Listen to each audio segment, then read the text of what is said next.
যার প্রতি সকল গণতান্ত্রিক শক্তি সমর্থন জানিয়েছে, তারা যদি আজকে আরো বেশি দক্ষতা প্রদর্শন করতেন, তাহলে নিউ ইয়র্কে যে ঘটনাটি ঘটেছে সেখানে ফ্যাসিবাদের দোসররা যে কর্মকাণ্ড করেছে এটা সাহস হতো না। আজকে দুদক দুর্নীতি দমন কমিশন, আপনারা যদি সেই দোসররা যারা জনগণের টাকা, যারা জনগণের অর্থ আত্মসাৎ করে নিউ ইয়র্কে, লন্ডনে, দুবাইয়ে, কানাডায়, অটোয়ায়, সিডনিতে বাড়ি বানিয়েছে, অনেক সম্পদ তৈরি করেছে, আপনারা জানেন, খবরের কাগজে উঠছে। প্রধানমন্ত্রীর ভাগ্নি, প্রধানমন্ত্রীর আত্মীয় স্বজন থেকে আওয়ামী লীগের মন্ত্রী এমপিরা, কারো 602টা সম্পদ পাওয়া গেছে, কারো ফ্ল্যাট পাওয়া যাচ্ছে, অজস্র টাকা পাওয়া যাচ্ছে। দুর্নীতি দমন কমিশন কোর্ট থেকে, আদালত থেকে আপনার 24,824 কোটি টাকা একবারে স্পেসিফিক ভাবে উদ্ধারের জন্য বলেছে।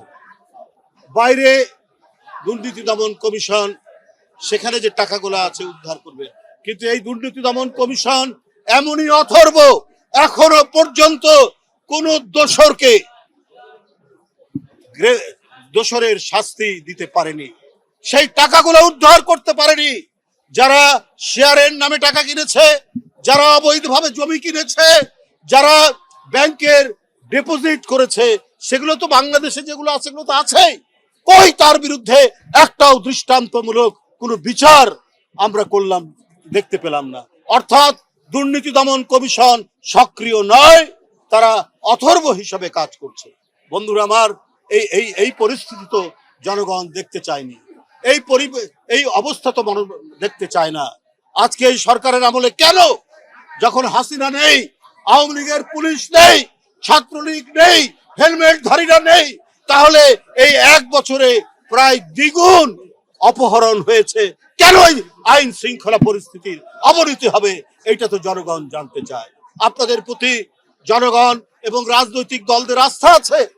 আস্থা থাকার পরেও আপনারা কেন দক্ষতার সাথে, দ্রুততার সাথে, ক্ষিপ্র গতিতে পদক্ষেপ গ্রহণ করতে পারছেন না বলেই আজকে বিভিন্ন জায়গায় দোসরদের প্রেতাত্মারা তারা নামার সুযোগ পাচ্ছে এবং বিদেশেও তারা বিভিন্ন ধরনের অপকর্ম করছে। বন্ধুরা আমার, এই ধরনের নৃশংস সরকার, তার কি আপনারা প্রত্যাবর্তন চান? তাহলে এখন থেকে এই জনগণকে সাথে নিয়ে আগামী নির্বাচনে কাজ করতে হবে, যে আর যাতে যারা দেশের টাকা আত্মসাৎ করে তাদের কমপক্ষে 20 প্রজন্ম বিদেশে সুখে শান্তিতে থাকতে পারে সেই ব্যবস্থা করেছে।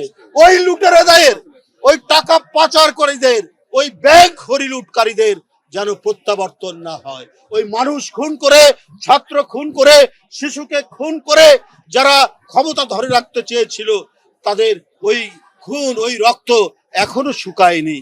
তাই আওয়ামী লীগের সাথে কোনো আঘাত নেই। আওয়ামী লীগের সাথে যারা তাকে সহযোগিতা করেছে তাদের জন্য খোলস খুলে নতুন ভাবে আত্মপ্রকাশ করতে না পারে, আমাদেরকে সেই দিকটাই দেখতে হবে।